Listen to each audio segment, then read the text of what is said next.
Because you don't win games with salad. Struggling to find skilled workers? What if you could fill your talent pipeline with motivated, pre-vetted youth and receive funding to support your efforts? At Careers the Next Generation, we connect Alberta employers with interns in skilled trades, IT, agriculture, forestry, and more. All WCB covered, high school accredited, safety trained, and ready to contribute from day one. With 83% of RAP students continuing their apprenticeships after high school, investing in youth today means securing your workforce for tomorrow. Don't wait. Visit careersnextgen.ca to get started. The longest-running basketball show in Canada airs every Saturday morning at 10 on Sports 1440. Hoop City with Paul Sir introduces a new generation of basketball talk, and it's right here on Edmonton's home for sports, Sports 1440. Why should you drive a Subaru? How about durability, style, and an excellent customer experience from the moment you step into the showroom? And how about accolades, including awards for numerous 2026 Subaru models from both AutoTrader and JD Power. But don't just take my word for it. Take a test drive and you'll see why the Subaru name is recognized and renowned for quality. To learn more, visit Subaru.ca. Welcome to Uncommon. Welcome to Subaru. Whoa, I gotta put some money on the game tonight. We hit our monthly budget. Whoa, how did you get in here? I'm you, the responsible you. We're right. We'll play another time. Sounds more like us. If you gamble, use your game sense. Visit GameSenseAB.ca.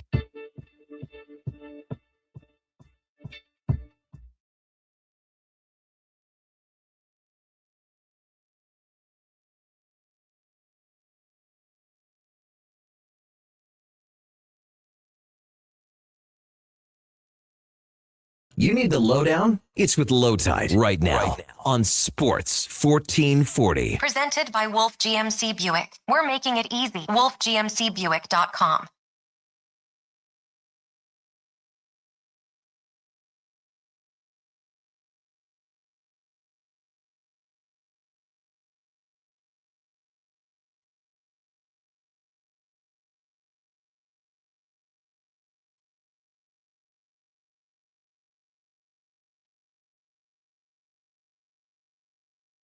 Stan Bowman says no surgery for Leon. The citizens of Edmonton can now stand down on offering knees, ligaments, joints, plasma, and other things to Draisaitl. Oilers win a big game against the Sharks by outscoring mistakes. Those danger bird passes have got to go, though. Plus, March Madness is here, spring training baseball, and oh, yes, the baseball, the classic last night. We're going to talk about that. The Lowdown is brought to you by Wolf GMC Buick. It's Truck Month, featuring their best deals of the year. Ask about 0% financing plus extra discounts on for Costco members. WolfGMCBuick.com. We're live on YouTube and Sports 1440. Also online at sports1440.ca, iHeartRadio and Radio Player Canada, Apple and Spotify podcasts. Promote us right after. Well, they don't promote us, but we're available right after the show. And we also tweet it out on X. You can reach us on Twitter at Lowetide, at Declan Krueger, Jay Fenwick 04, Mac McClellan as well. And of course, text us at 833-401-1440. That's 833-401-1440. Our guest today will be Kevin McCertie, and he will join the show at 1 o'clock today. And we have declinations. I imagine it'll be a little bit about March Madness, but we'll see. And we'll talk to Declan in two shakes here and find out. Okay, it is time for the introductions. 24 hours ago, she retweeted the Draisaitl news and then tweeted, "Just fell to my knees in the tanning salon." And I know for a fact she was sitting in the chair she's in now. She's either lying or this is a new meme designed to make old people look like me look ridiculous because they don't know memes. I'm assuming it's a cribbage term, and I can tell you this. I'm going to get to the bottom of it. Ladies and gentlemen, it's Mackenzie McLennan. Mackenzie, how are you? Good. Just fell to my knees in the tanning. Is that some kind of thing? So it's like a hockey Twitter thing. Eric Johnson from the Avs. Right. It was after somebody got traded from the Avalanche. I can't remember who off the top of my head right now, but he commented on Instagram on the trade post. Okay. Just fell to my knees in the tanning salon. Okay. Well, I would just say this, that if you want to go the meme route, I don't know a lot of them, but I know all of the ones that are inappropriate and involve cribbage terms. So I can go toe-to-toe with you on this, young lady. All right. Sounds good. All right. Of course, I'd rather not. The new Spider-Man movie is out July 1st. We've already lost him to daydreaming and talking about that blasted series. Ladies and gentlemen, it's Josh Fenwick. Josh Fenwick, everybody. So a little factually incorrect there, Al. Why? That comes out on July 31st. Oh, who cares? I'm just making that's basically the entire month. That's I know, a whole month later, essentially. Nobody else cares about this except you. That's not true. What have they done a better song than Spider-Man? Spider-Man does whatever a spider can, which is movies true. aren't to make new song. Never mind. It's not important. I didn't think I'd be excited for it, but I actually am. So there's that. Is he Invincible strong? Season 4 came out today. I'm pretty amped up for that. Listen, bud. He's got radioactive blood. That's a great song. I believe the term is quip. We've lost him to March Madness already. Can expect for the rest of the week verbal like, that's right, Lowetide. Oh my, and good point. The entire week, he should take the week off, but he doesn't. That's okay. We love him, and we're glad he's here. Ladies and gentlemen, it's Declan Krueger. Declan Krueger, everybody. Yeah, just a little Mackenzie's thing, just a little meme correction, if you will. I don't know if it's restricted to hockey Twitter per se. Like, I think it has something. It is something that's kind of be crossed internet bounds. Like, for an example of that meme that I think would be perfect. One of the first I saw was like, news comes out that Dua Lipa is engaged. Right. Someone quote tweets it and says, "Just fell to my knees in Walmart," and it means I'm in shock. Exactly. Right. Okay. Exactly. Okay. Now, do we want? Because I'll bring out the cribbage terms. I'm not afraid to. I love crib. Okay. By the way, I do too. I love play 15-2, 15-4, a pair of 6. I can't tell you what that is. Oh, and one for the jack and 10-15. Can't say anything about it because the children of the earth have ruined all the words. But I digress. Now, I think maybe Chris Knobloch and Stan Bowman are playing good cop, bad cop, or like, remember when, you'd come home and your dad would say, well, he's grumbling away about something in the garage. And you're like, oh my God, no more hamburger or something. And then you go in the house and you talk to your mom and your mom's like, oh, what is he talking about? He's just in a bad mood. Of course there's going to be hamburger.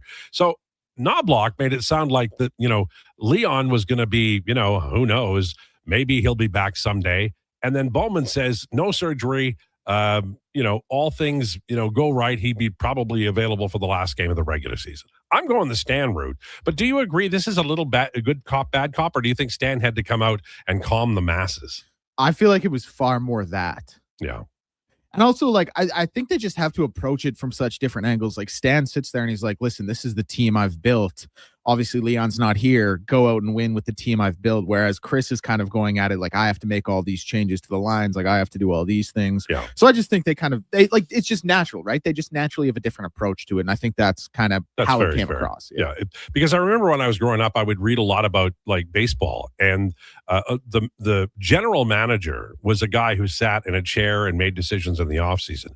And the managers back then would often be getting into bar fights at 2 a.m. And I think it's because of the pressure, right? Like, everybody's having a good time. Everybody wants to go see Leon and McDavid score 6 points and the Oilers win.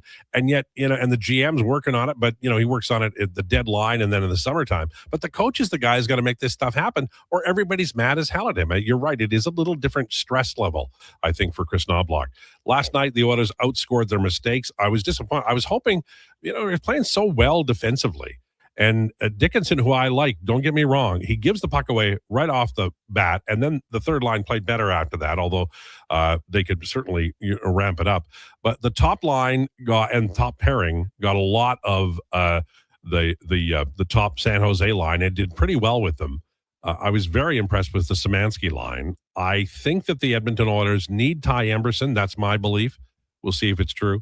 But they're coming around. I really just was afraid of some of those passes. That forecheck, that aggressive forecheck, it really is effective against the Oilers. And damn the Florida Panthers forever for doing it. But it appears as though it's not going away, and the Oilers need to have those puck movers. And I don't have a solution for you, because you need the brawn. I mean, everybody I think likes Murphy back there, and he can pass the puck, but you need those guys who can do it. Those strange outlet passes that get turned over and come right back. Man, it can't happen, and it happened a lot last night. Fortunately, they were able to outscore the San Jose Sharks, who are a good team, but they cheat a little bit, and that's going to be a problem. let me ask you, Josh, how much of the baseball classic did you watch, and how did you feel when you saw the home run go out for Venezuela, Suarez, to make it a 3-2 game? Yeah, so that felt pretty good. I don't think it felt as good as watching Aaron Judge continuously strike out. That was awesome. Judge is such a big man. Oh my God. As an Aaron Judge is a fraud truther over here, it felt good to be like, yeah, he is a fraud. Fraud seems a little harsh. Like, he's pretty good. He's terrible in the biggest moments. In the biggest moments. The lights were too bright every time. I can't dislike him because he looks a little like Declan. So I feel like Declan's at the plate. A little like me? Well, or you look a little like him, maybe. I don't know. A little lighter, but yeah. A little shorter, but okay. No, I mean, everybody's shorter than Judge. A little opposite in every way, but I'll take it, man. I'm Aaron Judge comparison. And I think he has a little swagger, as do you. I think, I think it's, but I think everybody can agree Shohei is the best player ever, and certainly the best player of this era. Oh yeah. Yeah, best player since Mike Trout, and the Angels had them both. Yeah. How'd that go? Terrible. Baseball is the one sport. This is kind of a rabbit hole as an aside. Baseball is the one sport, like, you can't use rings to quantify how good a player is. Like, it is the one you just have to throw it out. But like, not even the playoffs. Well, that's because did you see the pitching? And they signed. The pitching was bad. I remember the year they drafted a pitcher in every round of the draft. 25 pitchers came in. I don't know how many of them made it. This meme is all over the hockey Reddits. My daughter's on there, and we made an agreement. She could be on, and I would not be on that, because I don't know what would happen if we got into an argument about Erik Karlsson or Claude Giroux. She has strange taste in favorite hockey players. That's all I'm saying. Hockey Reddit is a scary place. Is it? You gotta be have some thick skin if you're going to be on hockey Twitter. People are ruthless, like more ruthless than the text line. Wow. Yep. I just like to stay at my blog where everybody's old and types slowly. That's the way to do it. The third line in the Szymanski line got changed midway. Which did you like, the beginning or the end? This is from Propane Pimp. For me, what I felt like, and the line that played the most is the one that I'm talking about. And when we drill down on it, Szymanski with Podkolzin and Kapanen played 6-10, and that's miles more than any other line that any of those folks were on. They were 66% goal share. They weren't threatened at all. The Henrique Frederick Jones line was excellent. They scored a goal. Nice goal by Jones. It's good to have that depth. I know people were mad a year ago at the deadline. We're like, they're not even going to play him. Well, they're playing him this year a little bit, and that goes to show you that there are a lot of years that the Edmonton Oilers didn't have that kind of depth that was available. By the way, McDavid, Savoy, Hyman, they had 1-0 goals, 45 expected goal share, 4-2 high danger chances. Their high danger chances being less than 50 was exclusively because of the Celebrini line. So I'm going to ask him, I'm going to go around the room. I'm going to start with Mackenzie. I just, because I'm old, so I've seen this happen before. But how exciting and how high and how much do you think Celebrini is going to be able to do in the course of his career, based on what you've seen? A lot. And it really, really depends on what San Jose does around him. But they already have Will Smith, and obviously he's like 50 points behind Celebrini, but I think he has a really bright future as well. And Misa as well. He, I think, is going to be really good. So it'll be making sure that they get the right depth, right goaltending as well. That's been the biggest thing for the Oilers. And I think that could be a sore point for the Sharks as well. Declan? Yeah, I mean, listen, he's trending to be an incredible all-time player, and I think the team's success probably will follow. I'm not saying Celebrini's McDavid. I don't want that to get confused, but I just think he'll probably kind of follow that path in terms of team success. Like, there might be some down years where he's putting up incredible numbers where they're not in the playoffs, where people are kind of like, okay, when's it gonna happen? And then kind of as he matures as a player, gets a few other, pieces around him, then they start to be a perennial playoff team. Like, they're borderline there right now. I hope they make it. I think it would be great for the sport. But my point being is that even if San Jose does make the playoffs this year, I think most people expect probably a first round exit, right? Like, just getting there would be good for them. So it'll be a few years before they're finally able to start competing, being in conference finals consistently, things like that. But he's an incredible player, and I came into this season and last season as a Connor Bedard truthist, but it's tough to stand 10 toes down on Connor Bedard and the Connor Macklin combos when you look at what Macklin's doing. And he's on a lot of guys' heart ballots, understandably so with how good he's playing and the team maybe over exceeding expectations. But yeah, he's going to be a real good player for a long time to come. Josh, let me ask you this, because, Declan mentions Bedard. I told people at the beginning, I said, Bedard isn't going to be what he's being hyped to be. And Celebrini, I think, he got similar hype, and I think he's delivered at a level that doesn't mean anything as you move forward, because they've got to prove it and they've got to avoid injury. And honest to God, sometimes these young players get injuries. But so far, every year there's a new McDavid.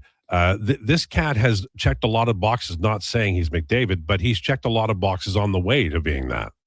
Yeah, no, I fully agree. I saw a thing yesterday that was like rank the last 10 first overall picks. And so I was like, what's the highest I could put Celebrini at right now without being called insane? And I think the highest I could put him is 2, because I can't find a reason to put him ahead of Matthews. We're talking about a Hart winner here, like a guy who scored 69 goals. But when I look at Celebrini, I don't think the comparisons are all that bad. On the very top end, his absolute dream career is being Sidney Crosby. That would be amazing. That is the absolute dream career that I could imagine for this guy, but hopefully slightly more healthy through the whole thing.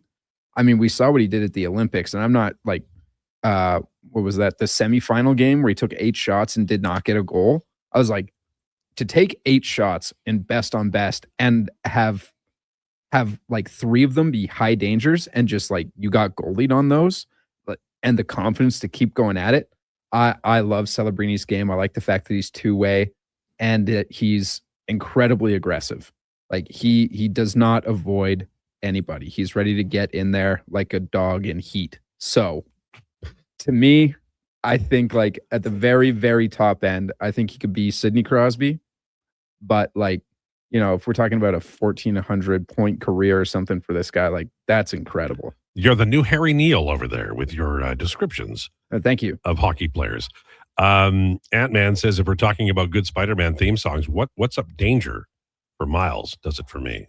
That's probably the best scene in any movie ever. The What's Up Danger scene. I don't know. What about when they're throwing the ashes away? In The Big Lebowski? Yeah. Or when he's beating the hell out of the car in The Big Lebowski. So you're just like, is it a better scene than anything in The Big Lebowski? Yes. Every time I watch it, I get chills. I'm like, this is so well done. All right. We have coming up Kevin McCertie at 1 o'clock on the way rumors, but we also have declinations at 1:40. What shall we be looking forward to at 1:40 today, sir? Yeah. So generally Wednesday is dunking with Declan, jamming with Josh, making baskets with Mac. We're still workshopping that one. We don't really workshop it outside of talking about it here. But since the games will be on tomorrow, this is going to be a final bracket breakdown where I think I'm going to answer some questions that Mackenzie asked me yesterday, make the Elite Eight final 4 picks, and just really give it one final chance to break it down before the tournament really gets going tomorrow. And we'll just chant "Go Zags" in the background. How about that? I don't know, man. They lost to Portland this year. People forget. Well, they don't, but I don't know. All right. Well, we'll find out. On the way, rumors. Lowdown with Lowetide on Sports 1440 and YouTube. Bringing every project to life requires.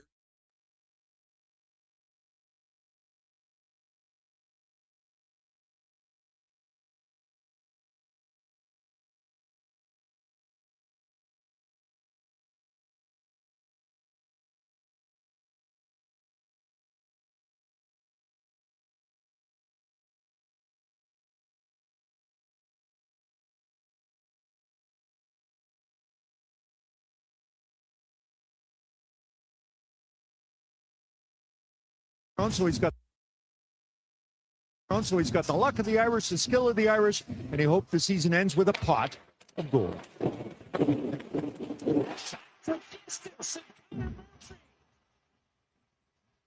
Finds a sliver of space. His first as an Oiler. Edmonton takes a 2-1 lead. Venezuela, the best in baseball.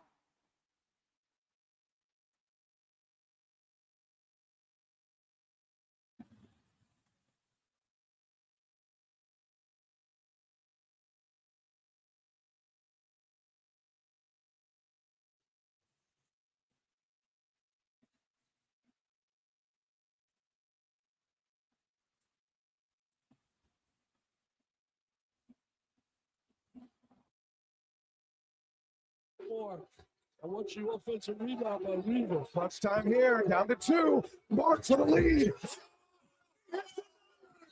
1 second left. Oh my God. Mark puts Texas in front. What a shot. Joe maybe I say gotta go to Mark and Sway. He's clutch. There he is. A clutch shot. The 2 shot.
Here's the Lowdown with Lowetide on Sports 1440. Presented by Wolf GMC Buick. We're making it easy. WolfGMCBuick.com.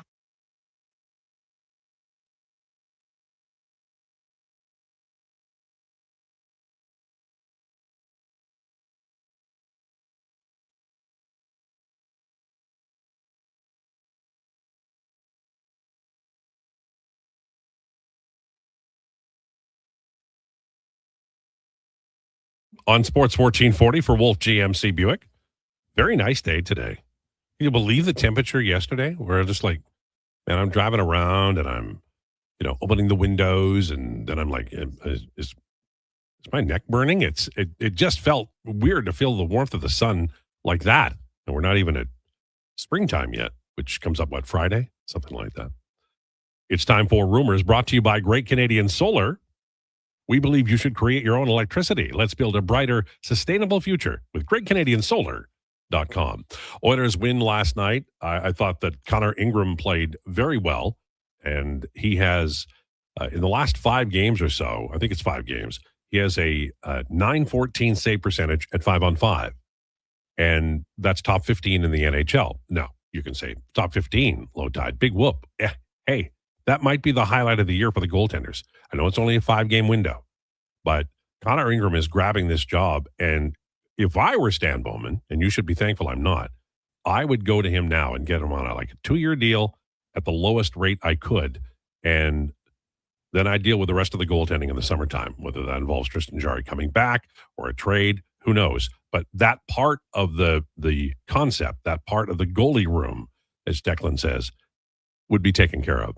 On defense, I think they do miss Ty Emberson, and Spencer Stastny would be the guy to come out. Wallman's coming along, in my opinion, but there's just a few rookie mistakes here and there from Stastny. I also think they're overplaying the Nurse Murphy pairing and underplaying the top pairing at Coleman Bouchard. They're playing about the same minutes at 5-on-5. I'd like to maybe just give a couple of more minutes to the top pair.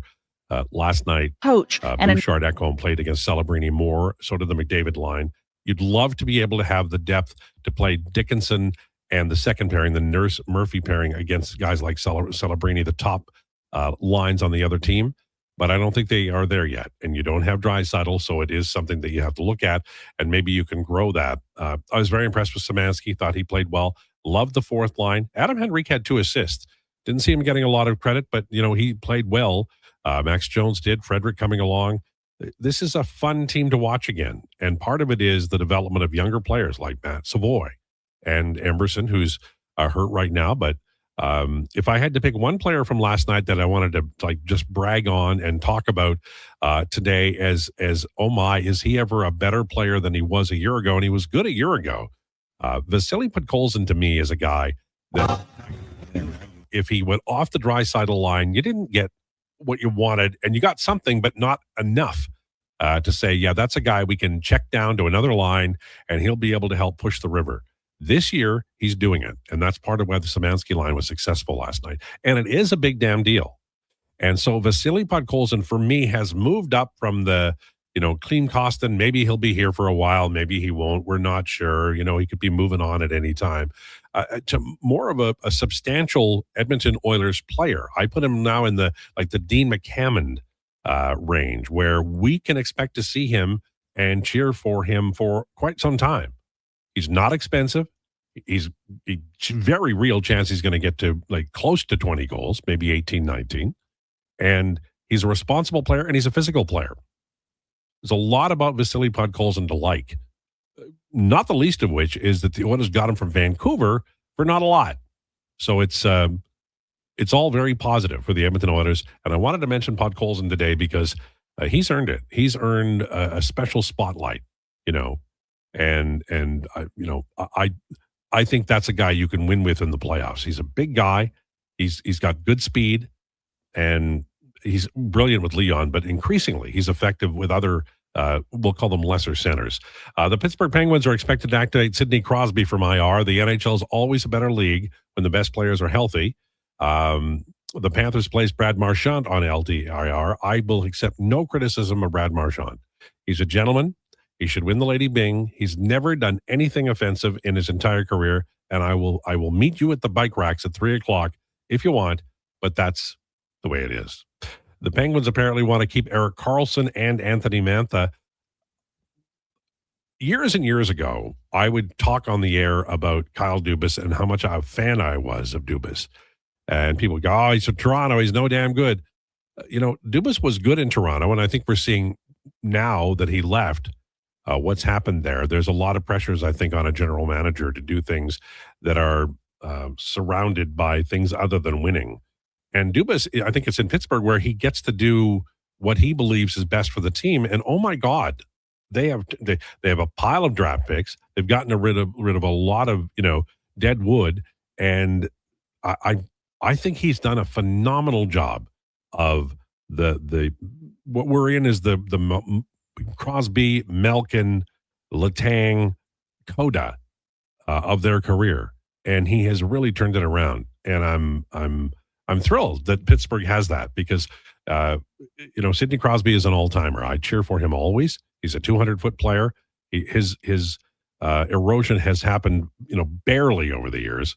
So good for Pittsburgh, good for Dubas, and I hope they make some noise if the playoffs all work out for them, and who the devil knows whether or not that's going to happen. We are now in college signing season. And it's an area the Edmonton Oilers really have to take advantage of because they don't have that many draft picks. So I wrote about it the other day at The Athletic. There's some players who might end up being worthwhile targets for the Edmonton Oilers. And one of the things that they do have as an advantage is, and they did it last year with Quinn Hudson, you can sign the player and then bring him immediately to the National Hockey League and burn off his first year of his entry-level deal. It gets him to restricted free agency in a quick hurry, and then eventually, years later, they'll get to unrestricted free agency, and that's a big advantage for the player, and the team can use it as a carrot. The cost is the cost is the cost, but that is an idea that I think that the Edmonton Oilers last year executed pretty well with Hudson, who there was some interest in him. And for this year, there are some guys who might be, interested in signing and coming here quickly and being a part of this team. One of them is TJ Hughes, Michigan, Big Ten, been on the radar of NHL teams for like 4 years, skilled guy, and we'll see, but he's out there, and he's from Hamilton. Canadian kids often sign, Justin Schultz being an example, often sign with Canadian teams. American youngsters often prefer to sign, with their town team or more locally. So there's a chance there. I'm not saying it will happen, but it would be cool if it did. And it's something to keep it on the radar. And it really, if it's going to happen, it'll be in the next, 3 weeks or so. And I suspect you'll see 2 or 3 players signed by the Edmonton Oilers. Not exactly sure how well any of these will take to the NHL this year. That's really not the point. What you're doing is you're improving the depth chart for next year and the years beyond if you're the Edmonton Oilers. March Madness starts this afternoon, right, Declan, with some early games, and then tomorrow it really gets going. Well, it started yesterday. Okay, but those are the play-ins? Well, yeah, so today and yesterday, those are the first 4 games. Right. And they're setting up the 64. Yeah, they'll come like those 4 teams those 8 teams that played yesterday and will play today. The winners of that will complete the 64 team bracket. And this is why you were bitching and moaning yesterday, because you didn't want to put your bracket in, right? And because you thought you had to put it in before these games had been completed. Yeah, exactly. Yeah, for the Fantasy Frenzy bracket. Brandon, we talked about it. He said, listen, the brackets will be editable. We just want to make sure all the money is in so I don't have to deal with it while the games are starting. That's fair. At 10 a.m. while I'm on air. And I know you'll pay. You're not that guy. Oh, I'll pay. No. I did actually pay. I paid him before the show. No, look, I know people. Ask me anything about other people that I've worked with my whole life. I'll tell you if they pay up or they don't. Gregor always pays up. Always. Oh, yeah. I mean, Gregor prepays up. He's the best about that stuff. And you are too. You're a class act. Class act. And you're so good to your girlfriend. I constantly think about that. I'm telling you. There's an individual. She loves to watch the college basketball, and you are accommodating. She doesn't mind basketball as much as other sports. Like football, she just really can't get into. I'm starting to go through that a little bit with Karen, who said to me the other day, "Oh my God, baseball is on all the time." Yeah.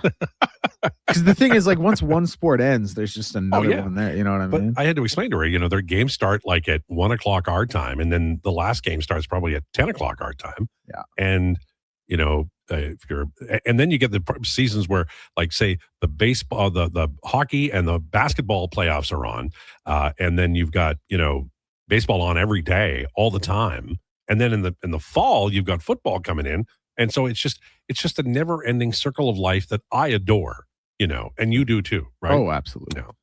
So, any NFL stuff that I'm having, if it's the Eagles, I'm paying attention, but lots of little tweaky moves that I see, but I don't know if they're important or not. Yeah, nothing that I've seen. Again, unless I missed something drastic. But well, the headlines since Waddle don't seem to be a big deal. Put it that way. I guess kind of along that vein, the Miami Dolphins have said they won't trade Devon Achane, which seems a little. But is that to maybe? Why would you do that? Would that because they lie, right? So is this to increase the value? I don't know. Yeah, but his value is already. He's a very, very good running back. He's, can play as a receiving back. He's a guy who can be a utility guy for a lot of teams who need that kind of extra offensive option. So I don't know. It'd be I don't know why you would lie about it when you could just say, yeah, he's on the market. Send us your best offers instead of having to try to dance around it to maybe get the price up a little bit, even though that's probably not going to change much. You know what I mean? Cade Cunningham exits through bad back. Yeah. How's that going? I don't know. I haven't seen any reports on it, but man, that's a heck of a player. What he's done with the Pistons this year, Zooey Mama, to quote Rowley. He's a heck of a player. Did when you saw that news, did you drop to your knees in the tanning booth? No, because I'm not I love what the Pistons are doing this year, but it's just it's really tough for me to root for any other team in the East. You know what I mean? Yeah. I do. Now that said, I do root for Giannis because I think Giannis has become really underappreciated and underrated, but it's a team that we're probably going to have to play in the first round if we get out of the play-in, just lost their top 5 MVP candidate. Yeah, I'll take that. You know what I mean? Yeah. Roadhammer says, "Hark, what is that off in the distance?" It'd be the bear town of Maidstone, Saskatchewan, which I grew up in. Do you know one time Matt Owanek was driving, I guess, to Saskatoon, and he stopped and he made a makeshift sign, "Home of Lowetide," and took a photo and sent it to me. Really? Yeah, it was. I'm sure he was close to being arrested, and nobody there would remember me, but that was kind of cool. Lowetide with the year winding down, will we see Connor Clattenburg back in the lineup, Mike in Calgary? Well, here's the deal with all recalls from Bakersfield. Roby Urventi has earned a recall. He hasn't gotten one yet. I think that Ike Howard's always going to be an option, although he's hit a wall, as has Quinn Hudson. I think that the guy that I would recall would be Alec Regula, just to give Stastny a little bit of a break and have your righty sticks against the wall and your lefty sticks against the wall on the three pairings. But there's I think it's 4 or 5. I know they changed it, but I can't remember how many. You only get so many recalls. So Szymanski and Jones would be 2, I believe. And then you could have 3 more, but only 3 more. So you got to be really careful about it. And so I think Clattenburg probably won't, because Max Jones is kind of doing that job. And Jones scored a pretty damn nice goal, and it was a big one last night. But if they had their druthers, I think he would be up here. Now, he just got back into action. It's not like he's been playing a lot, but I'm really happy with Matt Savoy, but I'm not sure I like him on the power play, Northside Adam. Well, the power play in Edmonton is the best all time. I would say that's not correct. The late 50s Montreal Canadiens forced a rule change. I don't know if people know that or not, but they used to score so many goals during the 2-minute power plays. They instituted a rule that if you scored on the power play, then the penalty was over. And before that, you could just score as many goals as you wanted on the power play. So nobody took any penalties against Montreal because the Jean Beliveau era Montreal Canadiens were ruthless. If you could change a rule, would it be you're allowed to ice it on the power play? What rule would I change? Any rule or just that rule? No, any rule. That one just came to mind. Puck over glass irritates the hell out of me. Okay. I'm sorry, it does. It's just, it's too much of a penalty. Yep. You know, it's just like, here's what I would do. I'm fine with it for the record, but yeah. I hear you. Here's what I would do. If you put puck over glass, then the player who did it has to go to the bench for the face-off, and nobody can replace him. And then the players who were out on the ice have to stay, and the other team can change. And then like there's a 10-second clock. And once 10 seconds are up, the guy can go back out. 2 minutes is too much of a penalty. And the NHL will never do that because the NHL doesn't believe in anything that Gary Bettman doesn't think of. But it's a better rule than the one they have now. Lowetide, your boy Frederick played pretty good last night. Seems to be coming out of his shell finally. Yeah, he's starting to play the way I remembered him in Boston. And I remember thinking to myself when he was in Boston, man, the Oiler fans would love this guy. He's a pain in the ass. He's got some skill. He can keep up. He can make plays. He's got some real good hitter. And he, does a little bit of that silliness after the whistle that gets everybody all angried up in the blood department. And he's doing that now. And I think you will find that he will score a little more as well as time goes on. Okay, we're going to take a break. On the way, more of your questions and comments, including one on Podkolzin. Is his nickname Podsy? Is that his nickname? I don't pay attention to nicknames. Why is it that every NHL nickname is with a Y? Like we should be able to come up with something better. By the way. Or it's an S. Yeah, you're right. And Davo is innovative, and it's not that innovative, but for hockey it is. Mm-hmm. By the way, before we take a break, I'm going to give you this for free. There was a player in the 1970s who was a defenseman, right-handed defenseman. He played a little in the NHL and in the WHA. His name was Jim Niekamp. And his nickname, I can't tell you the nickname, but it's a name you can't say on the radio that rhymes with spitter. And every time I think of it, I giggle because it's such a ridiculous nickname. And I don't know how he got it, but I bet he wishes he never did. Lowdown with Lowetide on Sports 1440 and YouTube.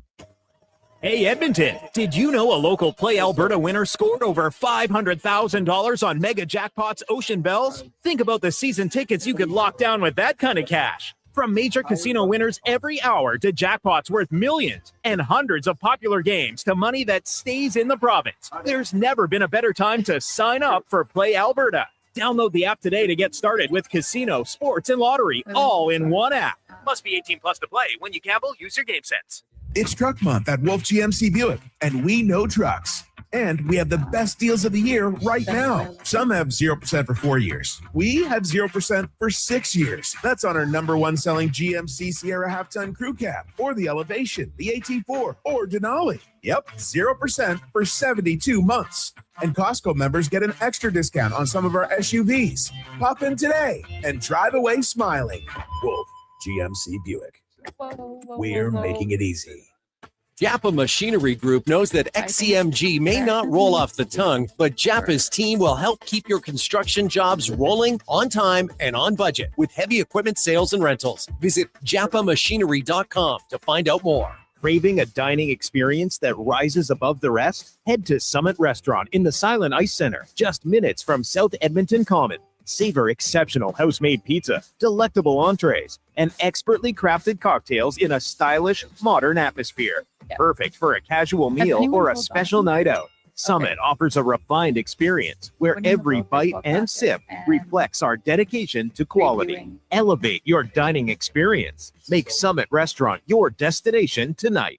Legacy Heating and Cooling is the #1 heating and cooling company for people who want heating and cooling, because you'll save a bundle by bundling. Then you can use hot, cold, Come on, thermostat, do what you're told. Turn up the heat, turn up the cold, to the vents start pushing out tornadoes. Bundle my furnace with some AC. Gonna get a deal from Legacy. Oh, yeah. Save a bundle when you bundle your new furnace and AC from Legacy today. Plus no payments and no interest for 1 year. That's how you build your legacy. Legacy Heating and Cooling. Does your bank do local? We do. When you bank with Vision Credit Union, you're banking with a rural Albertan cooperative that cares about the community where you live. There's no question. We actively support our rural communities at the local level through charitable donations, volunteerism, local team and event sponsorships, and by returning millions in profit shares to our members every year. Does your bank do that? We do local. Bank with Vision Credit Union. VisionCU.ca.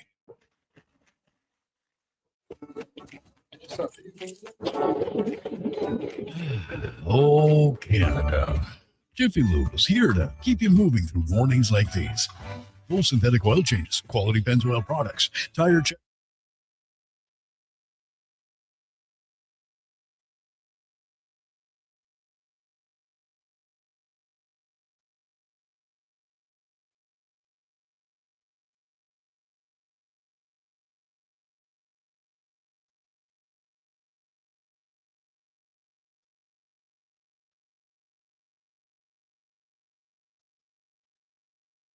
The Lowdown with Lowetide on Sports 1440. Author, musical connoisseur, sports know-it-all. Yes, a man for all seasons. Presented by Wolf GMC Buick. We're making it easy. WolfGMCBuick.com.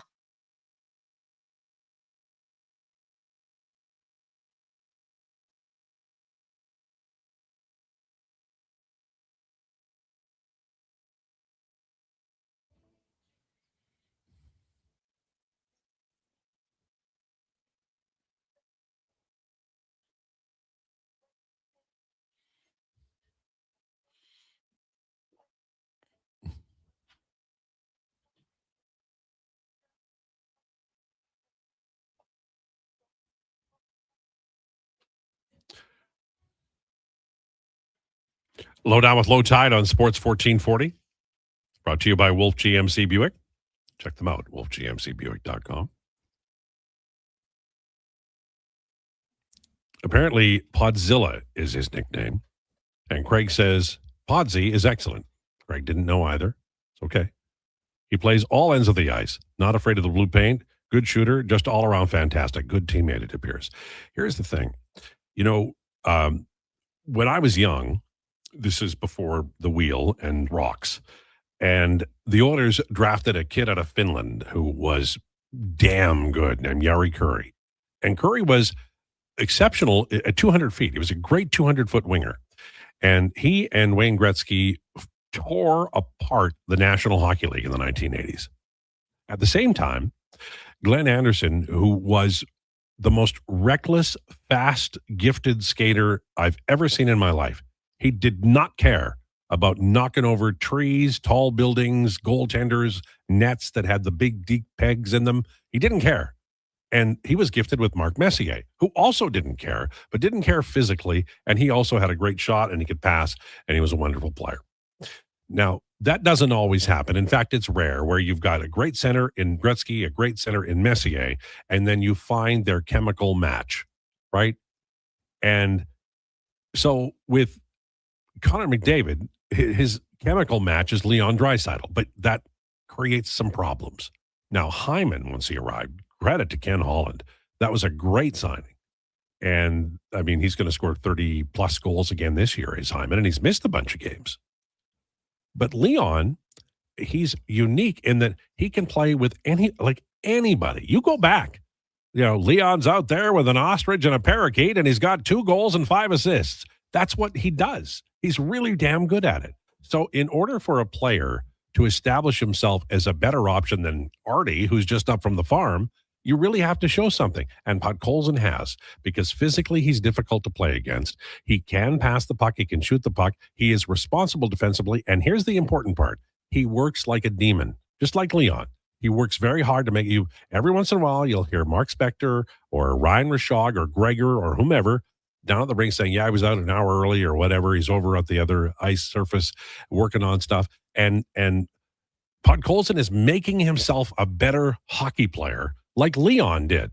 You go back and look at Leon Draisaitl's scouting reports. There was, he's fatigued at an end of a shift. He's okay for a fast man, but he's not fast.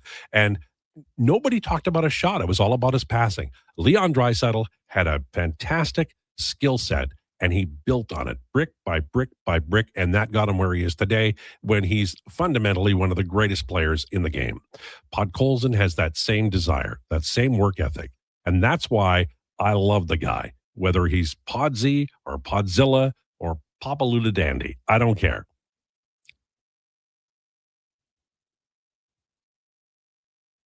Yeah, let's go back to the good old days where hockey player nicknames were teammates like Gator or Hammer or Freight Train from Roadhammer.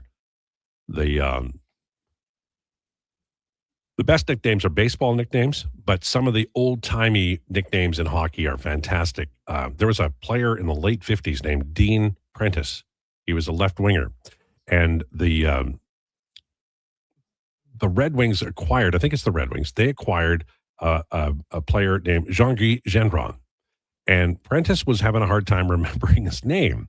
He's like, I can't remember your name. You got too many names, and they're all the first name, which isn't true. So I'm going to come up with a nickname for you. And his nickname for Jean-Guy Gendron, and it stuck, unfortunately, was Smitty. Right. Those are the good old days. You think that you're not creative in this era. Go back to the 50s. I mean, it was all lunch kits and half tons and, hitting each other over the head back then. Totally different now, unless you're a Kachuk. What are your thoughts on Wallman, says Trev? I feel like he has work to do on his passing. He needs to tighten up his game. I think he's coming out of an injury. Here's the problem with Wallman. I like him when he's healthy, but he's not healthy a lot, It's like Josh over there with hawking a loogie all the time. He's always sick. What are you going to do? There's another one. It's just nonstop. I like Wallman.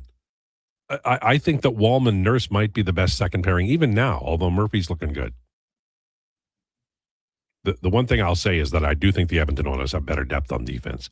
Last year in the Stanley Cup final, in the ultimate game that cost them the Stanley Cup, they had 2 guys, Ekholm and Bouchard, on the ice, and Ekholm could barely pass. It was a mispass, and then Bouchard wasn't moving as well as you should have. But what are you going to do, man?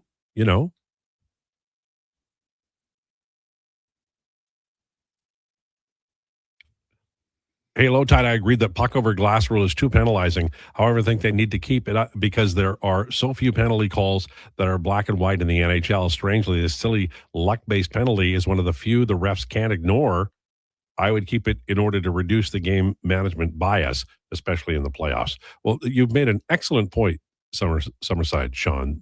Power plays are going down, and the penalties occur. They just don't get called anymore. So you've made a good point, and I resent you, but I can't say that. But you've made a good point, probably making the point I made earlier moot, and that is a word. Gary Suitcase Smith is still one of the best nicknames. I loved him. He played for Toronto when I was like 6 years old, and I watched him with my grandma.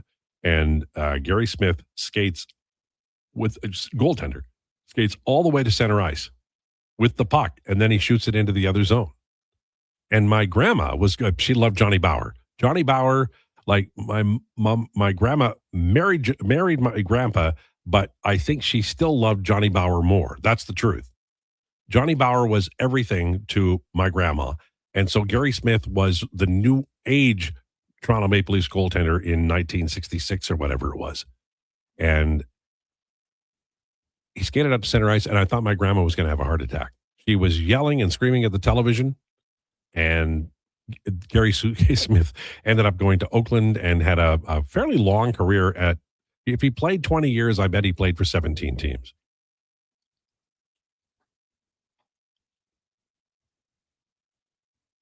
Should we take a moment and realize that Jesse Holmes has won the Iditarod? That race seems to be forgotten, but one of the more grueling tests out there. Absolutely hot salsa. Like I probably the name and the fact that there's no festival seating, but the Iditarod is an amazing event. Do you know how long it is? Just I don't, but it's do you guys forever. know? Does anyone know how long it is? Just out of question. 270 miles. Josh McKenzie, guesses? Not even hazarding. All right. 84 miles. 84 miles from Josh McKenzie. You want to throw one out there? Well, you're looking at it, right? I can see you looking at the answer. Can't, read it. Okay, all right. 150. It's 938 miles. So I was closest, so I win. The fastest it's ever been done is 7 days, 14 hours, and 9 minutes. How many dogs do they lose? Oh, I don't want to think about that. No. That's insane, though. 938 miles on a dog sled. Yeah, shout out Jesse Holmes. You know how some people say, I want to test myself, like at the gym or whatever, like I go. But you know what I mean? They're like, I'm going to push myself well, go do the Iditarod, because you're going to be eating slough water like it's gold. Well, you can't I don't think you can just go do the Iditarod. Like, start with a 5K. Josh, get out there. Start with the trail run. It's just nuts.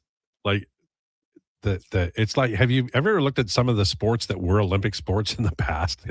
It's not quite like bloodletting, but there's a lot of stuff that you're like, that fellow's going to die. People do wild stuff. In Finland, they don't do it anymore, but they used to do this contest where the contest would be who can stay the longest in the sauna. Yeah. And then one day somebody expired. And so that was the end of the contest. But what the hell, man? Get out there, have a drink, walk around, replenish. Lowetide, do you think Leon being out will break the addiction to putting Leon and Connor together, forces the coach to use the other lines and put maybe back in a groove? I've written about this for like 11 years, and everybody knows it's a bad idea. But the problem is it works. Not this year so much, but this is the first year it's ever worked. It's just crazy. Here's what I will say to you. I agree with you, Vern. I agree with you. But here's the thing. I agree with you. But over the course of these two men's careers, that's a lot of apostrophes, and I'm sorry for it. Oilers with Draisaitl and McDavid on the ice at 5-on-5 is basically a power play for Edmonton. And so it's like you're asking a coach who wants to keep his job to turn that down. And it's hard. It's hard. It's like every day I come in here and I work and I'm paid well, but every day there's a gold brick over there and I'm told not to take it, but it's hard not to. And I think that's what coaches are like. They're like, I'm down 2-1 in the third period, and hell, boys, I'm sending those puppies out there because it's like a power play at 5-on-5, and then it works. And then maybe you're in the first period. You're like, well, there's no reason to go down 2-1. I'll just put those guys out there now. And I think that's what happens. It would be hard. What's the most addictive drug? Is it? I don't know if college football. I don't know if the mic caught Josh there. He definitely did not catch me, but it's without having ever done it. Obviously, right, hey, for sure, man. No, definitely not. Yeah, we know. It is 100% heroin. Okay. Now, I've actually looked into this. I do think it is heroin, but I think nicotine is right up there in terms of. Yeah, I mean, there's 3 of us sitting here right now, ripping pouch skis. Why do you ask, Lowetide? Well, because that's what it is. It's like you get addicted to McDavid Draisaitl on the ice if you're the coach. McDavid and Draisaitl are the hockey equivalent of heroin. I think that's fair. Or tobacco. On the ice at the same time. Well, can't it be something a little bit more positive? Like it's addicted, like loving your children. Because this year it's not working. It worked for a little while, and now they just keep doing it. All right, loving your. We're in the entertainment industry, so if I said McDavid Draisaitl on the ice is like loving your children, I don't think it would. How addictive is that really? I don't think it sells. Well, it doesn't make it. That doesn't make the case cleanly. Put it that way. All right. No. Maybe hitting a big bet. Sure. That's right. Dopamine. Right. And or rolling sevens. Would that be okay? You're a craps guy, hey? Well, I mean, I can't. Sure. Whenever I go to Vegas, I lose everything, and then I go buy chocolates for the people that I probably owe the money to, back home. All right. We've got McCertie. You're doing declinations. It's going to be you guys are both talking round ball? Declan CAA. 2-hour show, Lowetide. Come on now. 2 hour. It's a 2-hour show. It starts at noon. Listen, I do have a minute here, so I'm going to ask you one question about the tournament. Yep. I will watch Thursday. What time does it start? The first game it's around 10 a.m. Okay, so I won't watch that. The games, when the show starts, it'll be on TV. Mm-hmm. What's the first game that starts? The first game, I think, is Ohio State TCU. Okay. And I think Louisville, South Florida is the second one to tip off. And I want Mikal Brown out for Louisville, by the way. I want you to be honest here. I don't want any of your mishmash. Not that you do, but sometimes you couch it a little bit, okay? Yeah. A lot of it. So it starts at 10 o'clock. At what time do you predict that your 64 panel grid of who's going to win crashes and falls out of the sky like an airplane into the mountain? There's a real good chance it's game 1. Okay. Because I'm pretty split on Ohio State TCU, and I think both teams absolutely have a path to win that game, and I don't know which way I'm going to go. And let's be honest, it'll probably be wrong. That's why. Why do you fill out a bracket? I know, man. Why do we do this to ourselves? Like they filling out a bracket. It's like playing McDavid and Draisaitl. It's okay. That's good. All right. On the way, Kevin McCertie. This is the Lowdown with Lowetide on Sports 1440 and YouTube. It's time for an update with Declan Krueger. This is the Sports 1440 update. Brought to you by Custom Floors, Inc. Floors done right for homes or businesses. Visit the new showroom, 11577 149th Street. Now open 6 days a week, Saturday hours from 10 to 2. Plus, you can also visit customfloorsinc.ca and bring your next flooring project to life. Oilers general manager Stan Bowman has come out today and said he is, quote, optimistic Leon Draisaitl can return for the playoffs. Sidney Crosby set to return to the lineup for the Pens against the Hurricanes after missing 11 games with an injury. And Louisville will open the NCAA tournament without star freshman Mikal Brown Jr. because of a nagging back injury. Besides him missing the first-round game against South Florida, the Cards also said the guard will not be available if the team advances to play on Saturday. Details of a landmark WNBA collective bargaining agreement, a new salary cap, starting at $7 million, up from $1.5 million. Average revenue share of nearly 20% across the deal. The Supermax starting at $1.4 million, and the average salary in the range of $600,000. The minimum WNBA salary, $300,000. NHL schedule today. Action gets going at 5 o'clock with 2 games, the Devils and the Rangers, and the Penguins and the Hurricanes. Late game will see the Philadelphia Flyers and Anaheim to take on the Ducks. Prairie View A&M and Lehigh playing in the first 4 matchup for the chance to advance to take on the first seed in the South Region, Florida. And 31-1 Miami of Ohio, the last team on the bubble into the tournament, will play their first 4 game against SMU at 7:15.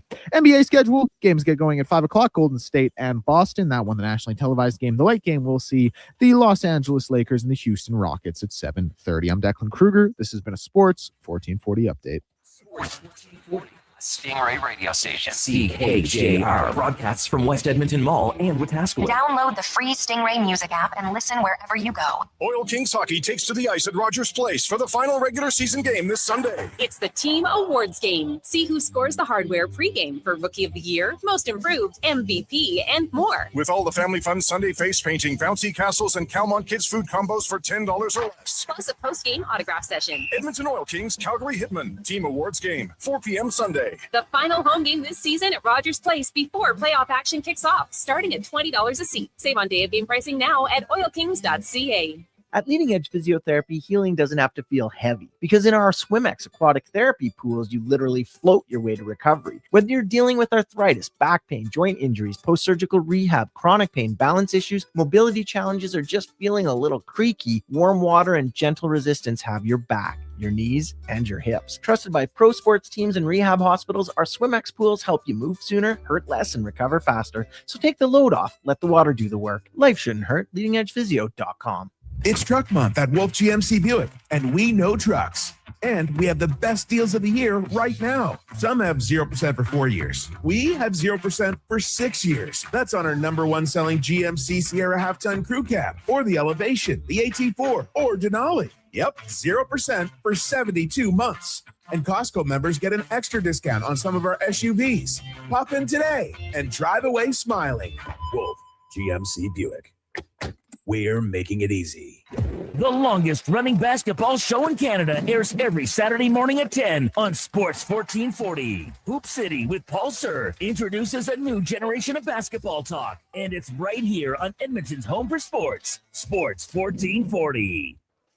Booster Juice is going crazy for hazelnuts. No, not crazy. Nuts. Booster Juice is going bananas for hazelnuts. I mean, there are bananas in smoothies, but that's not the point. Banana juice is booster for hazelnuts. What? Just stop. Booster Juice is going nuts for hazelnut. Introducing the Nutty Monkey Smoothie, Holy Hazelnut Acai Bowl, and Nutty Booster Ball, all made with rich, creamy hazelnut spread. Try them today, only at Booster Juice. Canadian born, blending since 1999.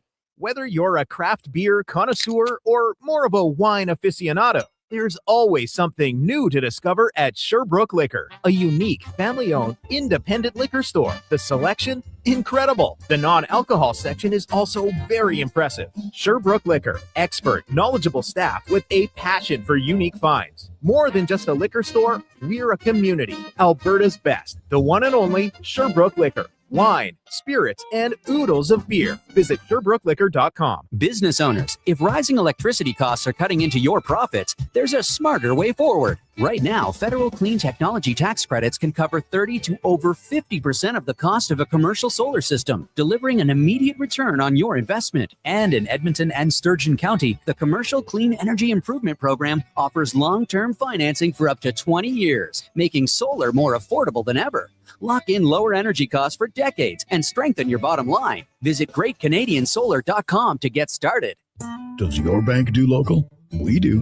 When you bank with Vision Credit Union, you're banking with a rural Albertan cooperative that cares about the community where you live. There's no question. We actively support our rural communities at the local level through charitable donations, volunteerism, local team and event sponsorships, and by returning millions in profit shares to our members every year. Does your bank do that? We do local. Bank with Vision Credit Union. VisionCU.ca. Step up to the plate with confidence this season with St. Albert's Source for Sports, your trusted experts in baseball. From the diamond to the dugout, get the latest from top brands like Mizuno, Victus, Marucci, Rawlings, and Easton. Suit up with new cleats, helmets, pants, and don't forget the gloves, because champions know that every catch counts and every play matters. At St. Albert's Source for Sports, they know the game and they have the gear to prove it. St. Albert's Source for Sports, your source for baseball gear over 35 years.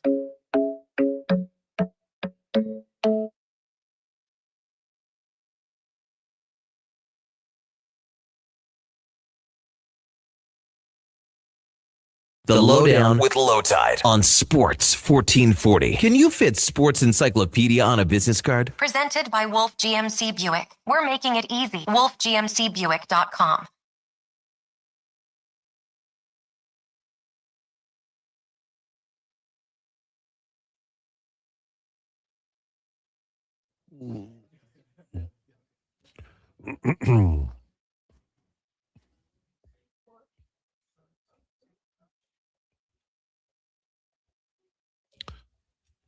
Do we have McCurdy?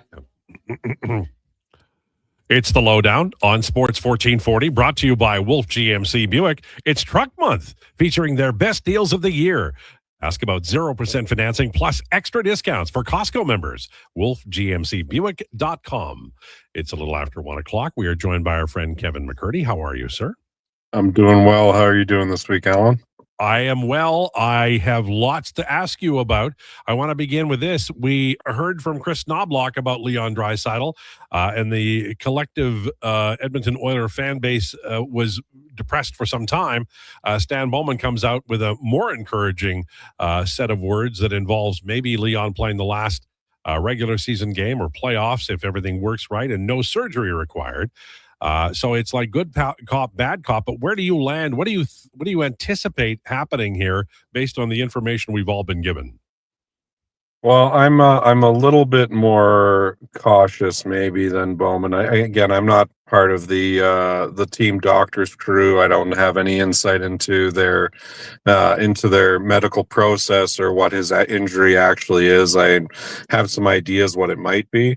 I think they might be being a little bit optimistic that he'll be back by the end of the season. Hopefully that's the case, because it's nice to get some reps in. But the big takeaway to me out of that was them getting in front of the fact that it doesn't sound like it's surgical, and that's incredibly important. If it becomes a surgical case, that's the end of his season. There's not much way around that. Even Leon Draisaitl won't be able to play through it. So I know that Knobloch takes a lot of heat for his injury updates, and I don't really envy him being in that position, because in some cases, if he comes out and says, I don't have an update, he gets crucified for that. And if he says, oh, well, it's going to be X, and he's wrong, then he also takes heat for that. So there's not really, getting it right. I'm sure there's other teams that are better at it, but it's not as exact a science as people think. It's also true that there's it's a different role. Bowman is looking at from 10,000 feet. It's not like he can trade for a Draisaitl replacement, whereas Knobloch has tomorrow night's game to worry about. So it's a little more urgent for him. When you look at the game last night and the lines and pairings, do you think that's doable or repeatable, or do you think that Ty Emberson has to get back here, or maybe they recall somebody? Were there any parts of that roster that you thought were exposed last night and maybe need addressing internally, as in a recall? I don't really love Stastny right now, to be honest with you. He was pretty good last night. That's a notable departure from the several games in a row that he has had. Unfortunately, him and Wallman are not a good pairing. I think in 110 minutes, these are all going from numbers prior to last night. I haven't had a chance to recompile it yet, but prior to last night, they were together 110 minutes, and they were like 39% expected goals for. We're just getting shelled, right? And 2% on ice shooting percentage. Absolutely nothing happening offensively, not much happening defensively either, and they struggled there. I don't necessarily think that they've explored all the possible options for defensive pairings. I know that some people would be a little taken aback at the suggestion of Nurse and Bouchard together, but analytically they're quite strong together, and I really wish this team would actually give that pairing a little bit more of a look. I don't think Bouchard is quite the same level of defensive warts as he used to be, and he's capable of playing solid defense, and so is Nurse if he puts his mind to it. So I'd be a bit interested to see what those two could do together, because in their relatively limited stints together, they tilt the ice pretty heavily. The thing about Nurse, the goal last night, the breakaway goal, he goes down, he carries the puck down low, and I've watched him play his whole career. It's such a low percentage play when he moves the puck down low. No disrespect, but we have the book on him that it's either going to be a shot to the crest of the goaltender or it's going to be ringing around, and then possession is a question. I know they like guys to pinch, and I know they like them to engage. But in the case of Nurse, I just wonder if he's got a great shot and he does score goals at 5-on-5. But I think from a creative point of view, that play is such a low percentage play. Maybe the play for him is to just shoot the puck around from the defensive side, and then he might be. I'm not saying he would have, but he might have been able to stop that or alter that breakaway. So on its face, if we just examine that play in particular without any of the Nurse narrative that surrounds Nurse one way or the other, just on its face, I hated the shot selection on that play. There's a bunch of extenuating circumstances. I believe that puck got tipped up high. I believe they got not a favorable bounce. Murphy misread it. There was just a comedy of errors that led to that particular goal against. And breakaways are what they are. Connor Ingram made a valiant attempt. It didn't work out. I sure feel a lot more confident him on the receiving end of a breakaway than I did Stuart Skinner. With that said, that entire play, if Nurse simply just slides it into the corner or rims it around or does literally anything but take that particular shot, doesn't end that way. And to me, it's just about recognizing Adam Henrique had broken his stick. He was heading to the bench so you're already down support.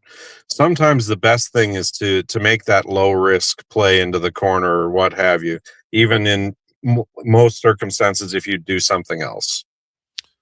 Yeah, it's for me, I don't dislike the Murphy Nurse pairing, but I think the offensive instincts are not strong there. If Emberson gets back and Wallman appears to be getting better, and we pull Stastny out of the equation, would we be okay, you and I, with say Nurse, Bouchard, Ekholm, Murphy, Wallman, Emberson? Yes, I would be totally okay with that. And the other derivative of that, what I would be okay with, is Ekholm and Wallman together, because Ekholm can carry anybody. He, from a purely defensive point of view and a hockey IQ point of view, Evan Bouchard is brilliant, and I'll rave about that guy all day long. But Ekholm is so underrated on his capability to carry pairings. He is, to me, probably still the smartest defenseman on this team, and analytically, with and without Bouchard, it doesn't matter. He is excellent. That said, and credit to Evan Bouchard, Bouchard can also carry now, and he's not given enough credit for that capability. He no longer needs Matthias Ekholm to be effective as a defenseman for this team. Yeah, and that is a big deal. In terms of the forwards, I mean, I just from an entertainment point of view, I literally missed Leon like crazy last night. He's such a gifted passer and shooter, and he's such a brute. There was a lot about his game that the Oilers missed, and Dickinson made a terrible turnover for the first goal, but I like that line. But I wasn't prepared to like the Szymanski line with the two big wingers, Podkolzin and Kapanen, as much as I did. Are we witnessing the emergence of a young player in Szymanski who isn't going to get set down and might get some playoff games? I would think so, yeah. And every time he touches the puck seems to be moving in the right direction with him. I was really impressed with his ability to, from a center point of view, walk the line last night. There was a time where they had zone possession, but it wasn't deep zone possession. And he was skating outside the blue line, but he was just handling the puck just over and finding space for himself to, as much space as he possibly could to remain on side, but still continue to, make a play. I think he's a really smart player. And I think it was just over 8 minutes of 5v5 time last night. His Corsi was like 8-3, and expected goals was like 70%. The only guy higher than him in expected goals last night was Trent Frederick, and they made a mighty push at the end to push their numbers in a positive direction in the third period. And that should be applauded. The fourth line had an exceptional third period for the Oilers. The bottom six as a whole came and stood up when Leon was down, and they're going to need a lot more of that to close out this season. The thing that I am two things that I'm thrilled about this year, and it had to happen, and I think it does. I'm going to write about this later in the week. You need a process where players are introduced to the NHL with the Oilers as young players, and then slowly but surely move up the lineup. We've seen that with Vasily Podkolzin, and now we're seeing it with Matt Savoy, who is emerging as a top 6 player and a 200-foot player on a very important line. So my question to you, maybe if you would talk about that a little bit, but with Podkolzin and Savoy, the template, who do you like as the next man up in terms of a forward next year on this team, be it Howard or Hudson or another player?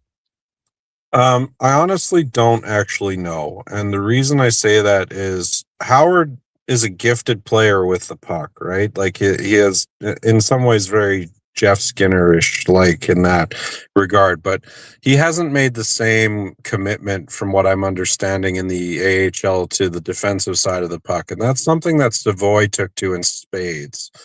I really think that it's important for him to figure out how to become a 200-foot player. I would like it to be him that takes the next step. I'm just not sure it actually is going to be him.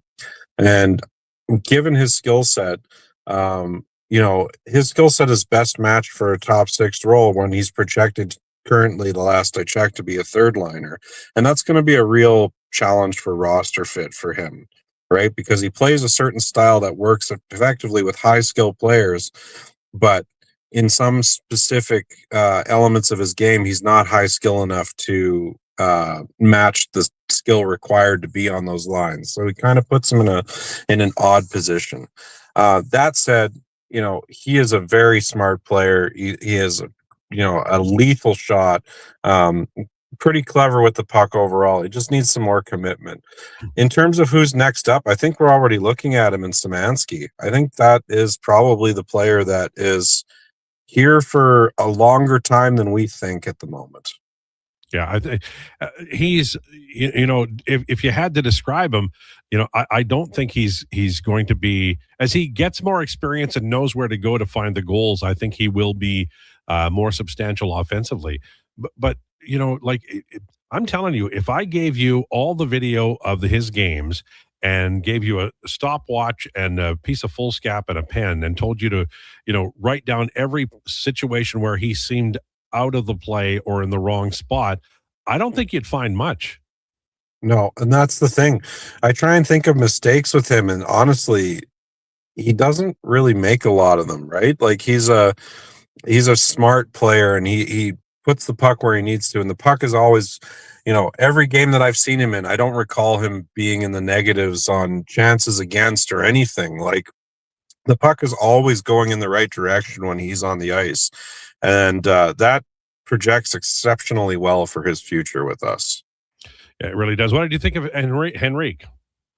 Henrique had his best game in months. It's wonderful to see. I hope he can continue it and he can get scoring a bit.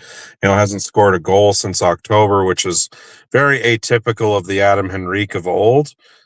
He's definitely struggled with injuries this year, but man, is it nice to see him take a step back towards, his former self. And I think it does speak to health, right? Like a lot of times, people are down on Wallman and, the Wallman can't do this, Wallman can't do that. But we have to at least factor in that injury is a part, even when they're playing, it's a part of their game. Yep. Jake Wallman has never had a complete healthy season in his entire career as an NHL pro. There's not one single season that he played 82 games in. He typically missed 10 to 15 games a year. I would hope that weighed into the Oilers' calculus when they were writing his contract, because he's a very strong player. I just think that he's a little bit made of glass occasionally. So I hope that he's able to work with the physical therapists and the Oilers medical staff and find some strategies to reduce the wear and tear on him. And I think the Oilers need to load manage him accordingly. Yeah, that's all fair. Listen, thanks for this. Appreciate it. No worries. Have a good week, everyone. There you go. Kevin McCertie.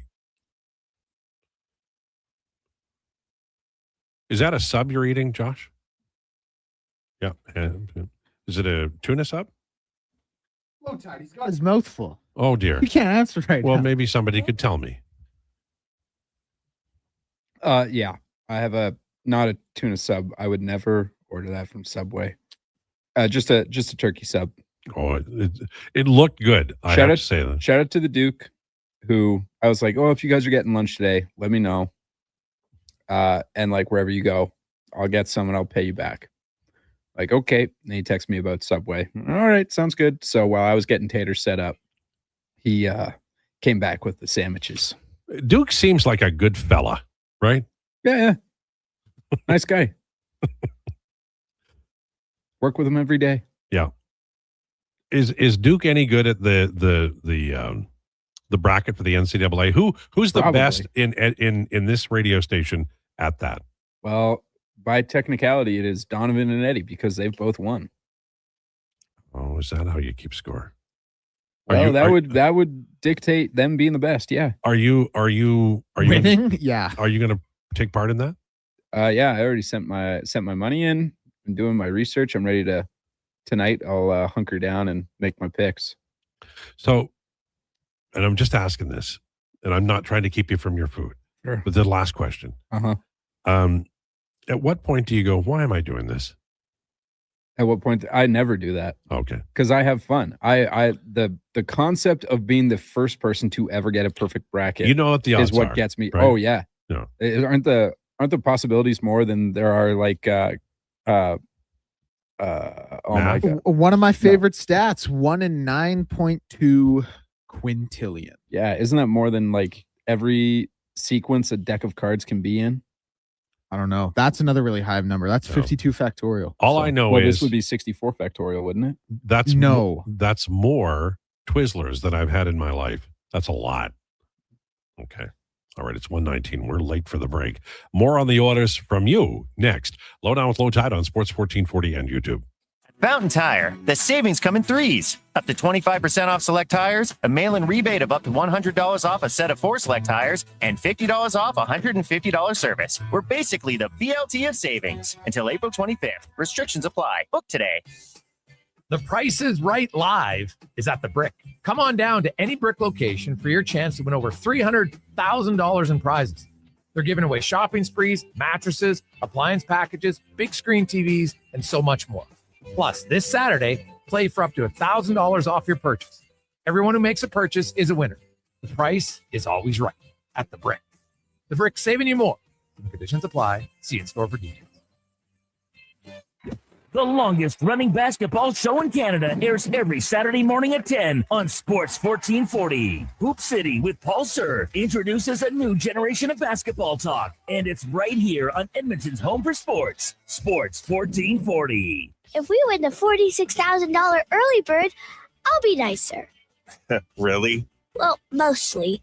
All right, I'll take it. You know what's nice? Tickets are only $30, and every ticket helps support kids through free mentorship and after-school programs. Don't miss out. The early bird deadline is March 19th at bigbrothersdreamhome.org.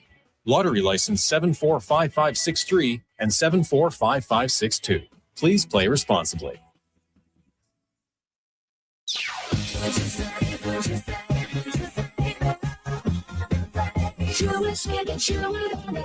Sherwood Honda is home of the GOAT. That's their greatest offer all time. And they have plenty of pre-owned GOATs that they got on a trade. Every used vehicle they sell goes through a 182-point inspection and comes with a vehicle history report. Because peace of mind is an essential part of getting your GOAT. And Sherwood Honda sure would want you to buy with complete confidence.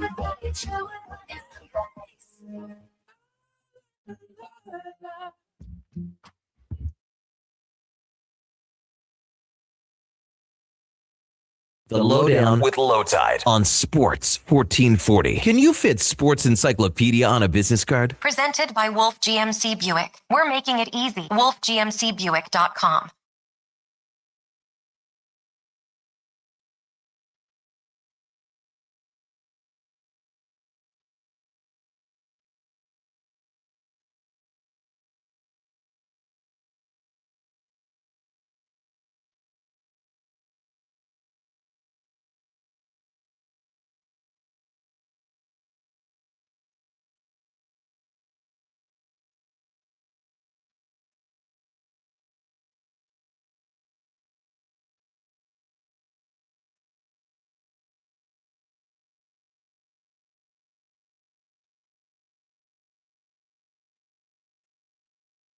Modern subtle lyrics contained in that song. Who was the artist on that?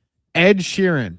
Every song I've played today has been Ed Sheeran, actually. Okay. Funny He's the enough. one who wrote the song that Bieber did, which is My Mama Don't Like You and She Likes Everyone. And is such a great line of a song. But then he also wrote that snivelly one about I got the number in the back pocket of your jeans or some blasted thing. Like you stand up there, mister, So I'm kind of divided on Ed Sheeran. He's a really good songwriter. Really good He songwriter. got a lot of hair. I know that. But I love that. My mama don't like you and she loves everyone, likes everyone. That's such a great line because it's all true. Did you know that Don't is about Ellie Goulding? And Niall Horan? Yeah. And I Ellie see. Goulding and Ed Sheeran were dating. Yes. And then she stepped out on him with a One Direction boy. Well, which one? The Irish one, Niall. Wow. He's cute as button. Love Well, him. but that's just sucktastic, not good. They're friends now, though. Okay. They've made up. Okay. Yeah. Well, but, But at the time, it was very contentious. I don't know if he'd loan her money. You know what I mean? That's fair. I wouldn't. Yeah. Who's the successful One Direction guy? Harry? Harry. They've they all done pretty well. They all have done pretty Didn't well. one of them die or something? Yeah, Liam. Yeah. Rest in My peace. daughter Yeah. loved Liam, and then she Yeah. loves the Wonder Boy. What's his name again? Harry. Yeah, Harry. I saw him at Wembley Stadium. Oh, really? Did Yeah, you? Oh, it was wow. very cool. That's very cool. Whenever I tell my daughter that Declan's girlfriend went to Ireland and saw Lana Del Rey, she gets as jealous as I've ever seen in my entire life. She would have wanted to go to that concert.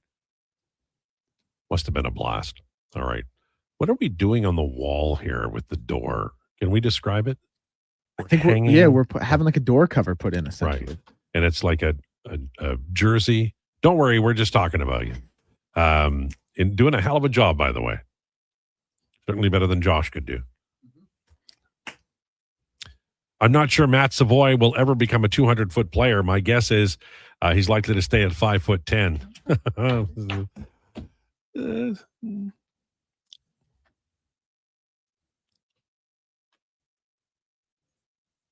Why are people sending me pictures of John Wayne? Not that I object. I love Don Wayne. Who's Lana Del Rey? Lana Del Rey is a fantastic artist. I don't know anything about her except this. She writes wildly inappropriate lyrics with fantastic melodies and hooks. She's a wonderful singer. She dubs a lot, and it's produced, but it's excellent, and her songs are fantastic. And also, apparently, she married like a plumber from Miami, and they love each other. That's all I know. Oh, he's like he's a Louisiana Gator wrestler. Oh, really? Yep. Oh, wow. Yeah. You were pretty off on the plumber from Miami. Well, no, but I don't listen well, and my daughter was telling me about Lana Del Rey. He's just a regular Joe. Yeah, which I think is good, right? Yeah. Great interview, Al. I had no idea Ben Stein was such a hockey fan. Voice. He does sound like Ben Stein. Doesn't he? That's a great pull by whoever had that. Yeah, that was excellent. Did you ever see Ben Stein's Money? No. Oh, it's such a good show. But did you know when he was in Ferris Bueller's Day Off, he was just given actual lectures. Oh, really? Yeah, like actual lectures from his time when he was an econ prof at like the University of Chicago or something. That's very cool. That was a great show, by the way. Oh, one of the best. Yeah. What's your favorite comedy? Well, Josh said just sat back down for that one. Ever? Are you talking ever? Yeah, like it can be a rom-com. I'll give you this. Like Dazed and Confused is my second favorite movie of all time. And it's a comedy. So by default, I guess my favorite comedy is Dazed and Confused. Right. But like the number one, I guess, movie that you just like that goes to make me laugh. And I'm just like, well, maybe there's two. One of them would be The Hangover. And I think Animal House as well would be. Okay. Animal All right, House. those are both great choices. But Superbad and Wedding Crashers. Oh, actually, let me change my answer completely. Airplane. I pick Airplane. Oh, Airplane's so good. So good. All right, what about you? The Other Guys, love that good one. But Superbad is my all-time Okay. favorite. All right. Are these rom-coms or just comedies? All of those were just comedies. for Okay, sure. I will say I will take Planes, Trains, and Automobiles, which is just flat out hilarious. And then I'm going to take my boy. I'm going to take Shut Up, Donnie. I love that movie so much. Movie called Shut Up, Donnie. No, isn't that Tuesday here? But you know what I'm talking about. The Big Lebowski. Oh, yeah. Yeah. I think The Big Lebowski, the slightest touch overrated. The slightest touch. You probably didn't get it. Yeah, you're right. Probably went over my head. Well, you probably watched the dubbed version and you missed all the fun. Rod says Trains, Planes, and Automobiles. Great show. Just great show. So good. I will move my car, but first you've got to help him up. No. Oh, he's drunk. How does he know which way we're going? Sure. Great movie. The Other Guys just gets me every time. Or I hate to admit, that's my boy. I have not seen The Other Guys. Who's in it? Will Ferrell. Okay. And Mark Wahlberg. yeah, I was about to be like Marky Mark and the Funky Bunch, but yeah. The best Dirty. The best Will Ferrell movie I've seen is not a comedy. Stranger Than Fiction. Yeah. I just love that movie so much. I hated the end or the climax, if you will, when Dustin Hoffman's just like, well, you got to finish the book. Like, if I was Will Ferrell, I'd be like, I absolutely do not actually. Or she absolutely does not actually. Yeah. Little did he know. I bought into the whole damn movie. I loved it very much. All right. I don't know who got us off on a tangent, but I'm blaming Josh. It was definitely you when you asked what our favorite comedy was. Not me. I'm putting this. I one am an squarely angel on when you. it comes to this. Kingpin is amazing, apparently. Big Lebowski overrated? That's like your opinion, man. Yeah, a couple of people texted that one in. Yeah. Aim for the trees. Life of Brian is up there. The problem with the Life of Brian is the problem with a lot of shows. It doesn't age as fantastically well as you'd like it to. You know, Monty Python was like John Cleese was great. Faulty Towers is one of the best comedy series ever. I have a signed copy of The Germans. Signed by who? John Cleese? Yes, that's incredible. No, I'm quite proud of that. The Faulty Tower. I'll promise to get back to sports. Faulty Towers was like a summer rerun thing on CBC, and I happened to be doing nothing that summer and every summer of my youth, and I watched it, and I just giggled like an idiot the whole time. Manuel, I learned the English from a book. It was so funny, loved it. Too bad there's nothing going on in sports today. Propane Pimp. Is Propane Pimp a happy person or not a happy person? Oh, I do have to. You know where I come out on this one. I'm siding with Propane Pimp here. Yeah, I knew you would. Yeah. But earlier in the week, during the first segment, you brought up something non-sports. 100%. And even Yeah. today, you asked my favorite comedy movie. I gave like 4 answers and talked about all of them kind of at length. So I'm not at fault here. Pimp never happy. All they want is their money from Triple C in truck. Propane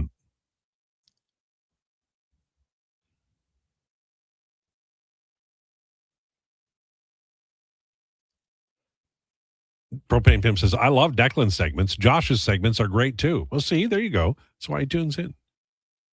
Don't worry, Propane Pimp. You will get your way sometime. I promise. Pest was an all-time comedy. I don't know that one. All right. So the word today, the big news today, and Jason will have it, is there were two different versions of the Leon Draisaitl injury. One from the coach that was, I would say, non-committal and not overly positive, and which sent ripples across Oilers Nation and caused people to try to donate limbs and things to help Leon along. And then Stan Bowman stepped in, worried that there were going to be lineups at the blood donor clinics, and said, look, there's no surgery required, and if everything breaks right, or something along those lines, he could play the final regular season game of the year. So we have two. I guess it depends on what kind of person you are, extremely positive or extremely negative, and you've got your version of what you want. My suspicion is, as Kevin McCertie said, is that they're probably too, far apart, and somewhere in the middle, like maybe he can make it to the, to the lineup in the middle of the first round, or if they get through the first round. That would be my guess based on what we've been told.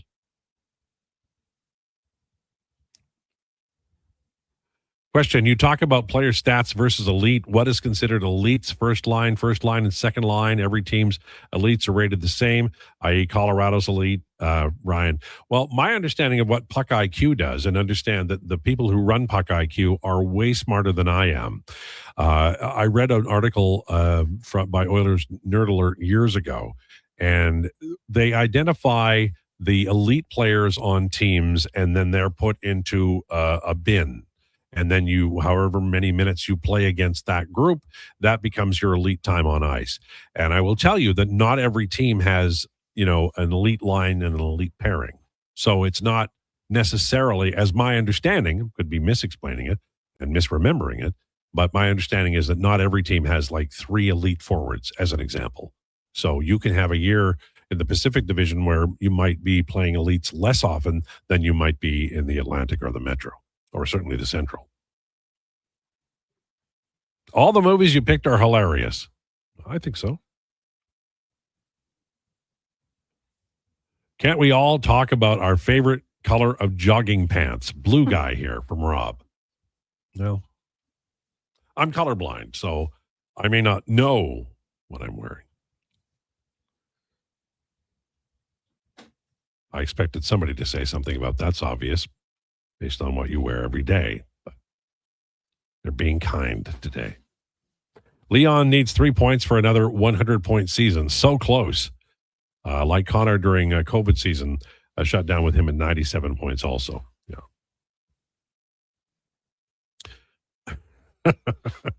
I'm not reading that about Jason, but that is funny. Josh is upset the Flames don't even have one elite forward. That is possible. That's entirely true. But that doesn't mean they won't have one. When they win the lottery, you know who's going to win the lottery this year? The Vancouver Canucks. Oh, I don't think so. I was talking to Walker last night, and we were talking about, they always draft third and get it wrong. If they get to number 1, surely to God they'll get it right. And maybe that'll begin the new age, the new golden era of the Vancouver Canucks. They could be in their golden era. There wasn't that long ago that they had, Elias Pettersson was playing well. They had this guy named Quinn Hughes. Don't know if you know, he's pretty okay at puck. Brock Besser was really good. Like, the Canucks were in the playoffs. They made it to the second round. And then, they traded locker room cancer JT Miller, and all this other stuff went down. And now they have Brock Besser. What would you do with Pettersson? Loan him to some club in Germany. In Sweden. You don't even loan him to the country he'd like to live in. I'm so upset just with checked you. me that he's Swedish, and I thought for about a half a second, great, he can still go play in Germany, but that's like the worst. What was that? That was Declan taking a picture of himself? No, that was it came from an Instagram video. Okay. Oh, so you're It watching sounded Instagram? nothing like a camera. I can't believe how bad that No, was. but then I just watched just the way I was holding the the watched phone. him move Yeah. the camera all the way down. I just want to establish over here, you're watching Instagram videos during the show. No, he's scrolling you're scrolling the same thing I was scrolling Yeah. about IMAX Yeah. in Edmonton this year. All right. Okay. Great lineup. Okay. On the way, declinations. We're talking Declan CAA. Are you sure? Well, I phrased it remember as a what you question. told me, but it was both of you. So I know we'll be talking hoops, and I know we'll be talking about the NCAA Classic, but I want to get the official name correct. Yeah, it'll be Declan CAA. It'll be I think the final kind of real bracket prediction before the games get. It's tough because some matchups aren't there, but real final one before the it really gets going tomorrow. Field of 64. Look forward to it. It's on the way next. Lowdown with Lowetide on Sports 1440 and YouTube. Do you sit around at work listening to sports radio all day? That's right, my friend. There's no shame in it. It's the good life. And we're not here to snitch. Say, if your company advertised on Sports 1440, you could be the one listening for your company's ad every day. Now you've got an excuse to listen to Sports 1440 all day. It's part of the job. Sounds like someone's getting a promotion. Email Gregor at sports1440.ca and let's get to work for you. Want to invest in Alberta's workforce, fill your talent pipeline, and get funding? Careers, the next generation connects employers with motivated, pre-vetted youth through funded internships. Easy, impactful, and risk-free. When you work with a group like Careers who have experience in that area, they can demystify and navigate all the complex steps and stakeholders that have to be involved. Visit careersnextgen.ca today. Oil Kings Hockey takes to the ice at Rogers Place for the final regular season game this Sunday. It's the Team Awards game. See who scores the hardware pregame for Rookie of the Year, Most Improved, MVP, and more. With all the family fun Sunday face painting, bouncy castles, and Calmont Kids food combos for $10 or less. Plus a post-game autograph session. Edmonton Oil Kings, Calgary Hitmen. Team Awards game, 4 p.m. Sunday. The final home game this season at Rogers Place before playoff action kicks off, starting at $20 a seat. Save on day of game pricing now at oilkings.ca. Wondering what you can afford? Let Go Auto do the math with our free car loan calculator. No pressure, no awkward convos, just quick answers on your budget and payments. Bad credit, no credit? We got you. Text CHECK to 780-777-7777. That's CHECK to 780-all-7. Find out what you qualify for and start shopping with confidence. Go Auto. Drive what you love with payments that make sense.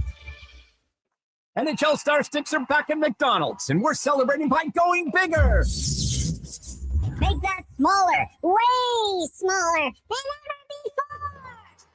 Select the set and get one of 7 mini sticks with every NHL Star Sticks meal. Featuring McDavid, Matthews, Quinn Hughes, Makar, Celebrini, Reinhardt, and Montembeau. So get yours while they last. 1 stick per meal purchase. Limited time at participating Canadian restaurants. Hey, the Home and Garden Show returns to the Edmonton Expo Center March 26th through 29th. Know who's going to be there? Metal Supermarkets. Visit their booth and learn all about their huge selection of metal and metal processing. Those spring projects for your home, garage, and garden? Why go with wood when metal lasts forever? Plus, they'll be giving out free samples.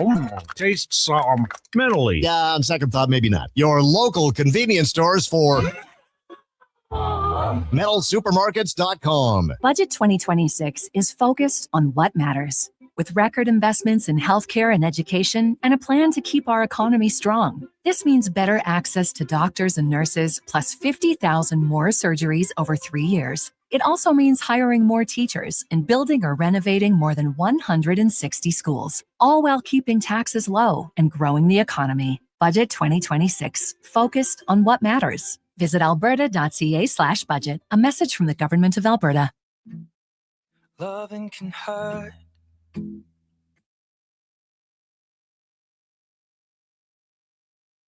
You need the lowdown? It's with Lowetide right now on Sports 1440. Presented by Wolf GMC Buick. We're making it easy. WolfGMCBuick.com.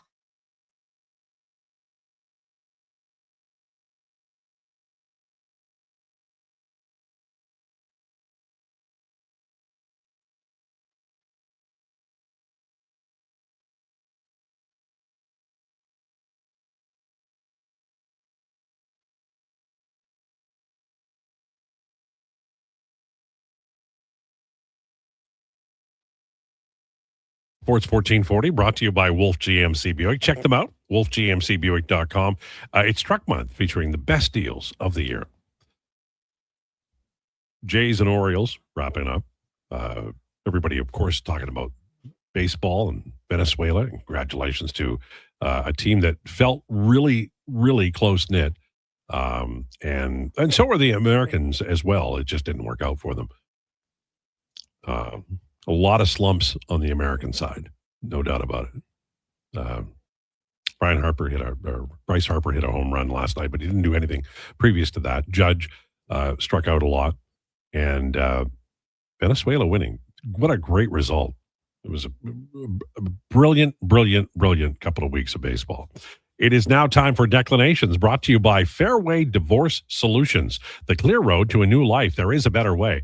Fairwaydivorce.com. And now, Declan Krueger. I'm giddy as all get up for this tournament, man. Let me tell you. And I want you guys to tune in with your predictions, your takes, any questions, things like that. I want to make this a real kind of roundtable one as we do our final kind of breakdown before the tournament. The Field of 64 really gets going tomorrow at 10:15. First game, Ohio State, TCU, like I said. So let's start in the East. Toughest region, like I mentioned on Monday, Duke, UConn, Michigan State, Kansas, St. John's of the first 5 seeds is incredible. If I'm looking for an Elite 8 matchup, which will be the final of this region, if you will, I think you got to go with Duke. They're going to have the best player with respect to Darren Peterson and Cam Boozer. They're the number 1 overall seed, most well put together roster. Like, they're going to have that Ohio State TCU winner. It's going to be tough for them. That St. John's Kansas game, presumably in the Sweet 16, is going to be tough. I think they get to the Elite 8. I don't know who I like them to face. I think if I had to pick one, I would pick UConn. I actually like the 4 and 5 seeds, I think, better than I like the 2 and 3 seeds. Like St. John's, who's the 5 seed, they beat UConn, who's the 2 seed in this region, in the Big East championship game. Now, they had lost to UConn earlier, obviously, and one was a shellacking. But UConn kind of overexceeded their talent this year. I don't know, like UCLA, if Donovan Dent plays, they could get going. I think for an Elite 8 matchup in the East region, I think you're looking at Duke and UConn, and I think Duke is the one to get to the Final Four out of that East region. Interesting. Over to the West. I mean, this one, it feels a lot like it's 2 teams against the world for me. It really does feel like it's Arizona and Purdue.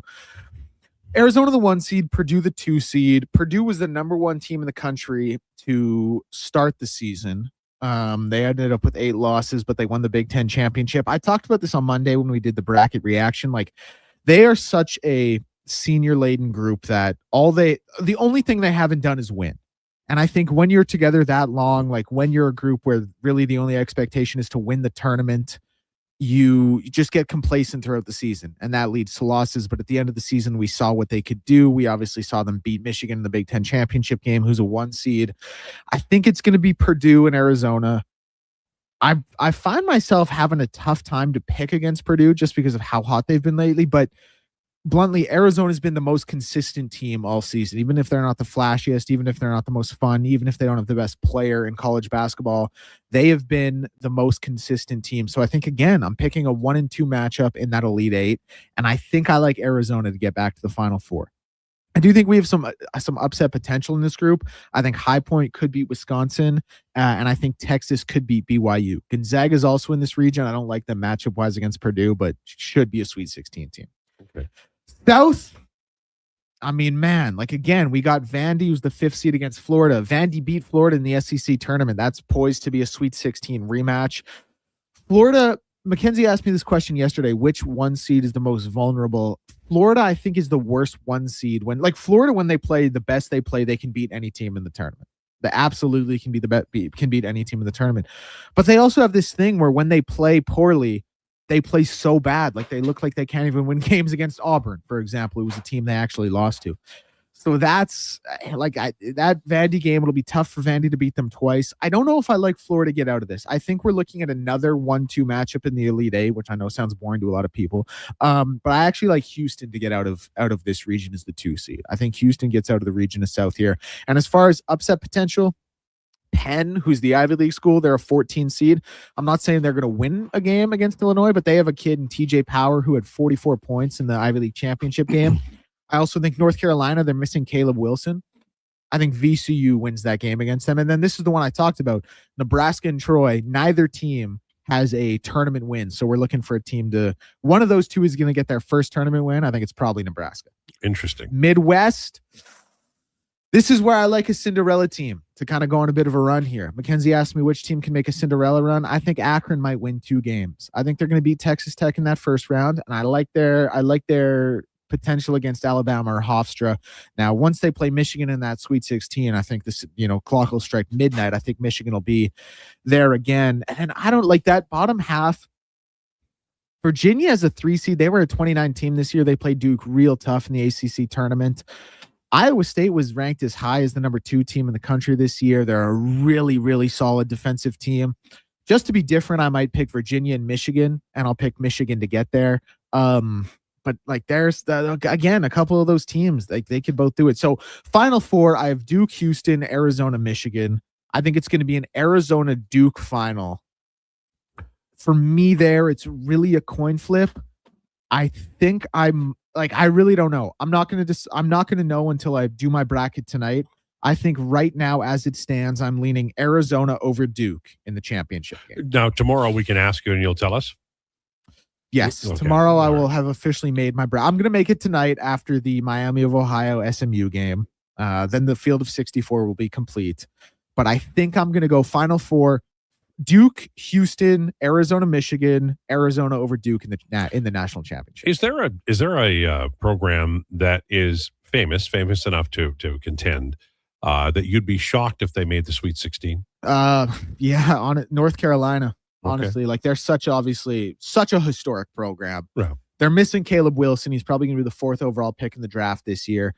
That VCU team, I think, is really good. They were a 27-7 team this year. A lot of fun. And even if they do get by VCU, that Illinois matchup, I think, is going to be a really, really tough out for them. So I have a tough time seeing them in the Sweet 16. And then, like, similarly, UCLA and UConn, they're going to play in the round of 32. If they don't play in the round of 32, it means one of them is lost in the first round, which would be an upset. Okay. So one of those 2 teams who are UConn's obviously a bit of a new blue blood, UCLA, a lot of history with John Wooden's 11 championships. One of those 2 teams will not be in the Sweet 16. So I think you could also add one of those 2 schools in the conversation for the question you just asked me. Okay.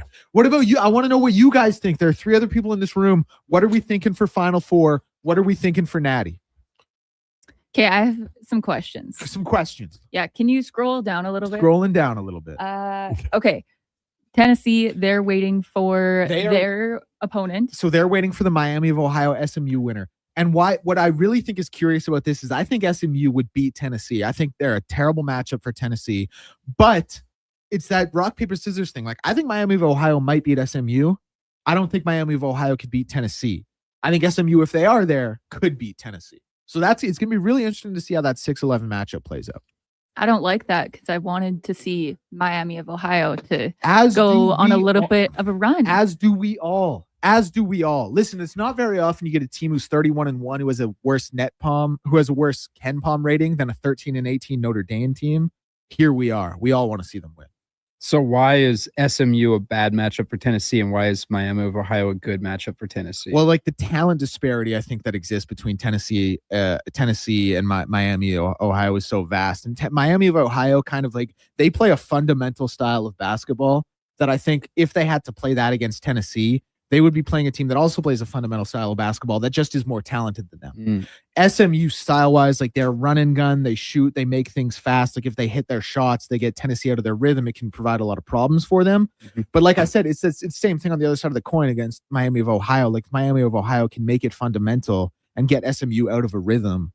I think it'll be tough for them. All right. I'm sorry. No, that's all. Yeah. When you're looking at all the brackets now, when you're going to make your decision tonight, Declan, do you like?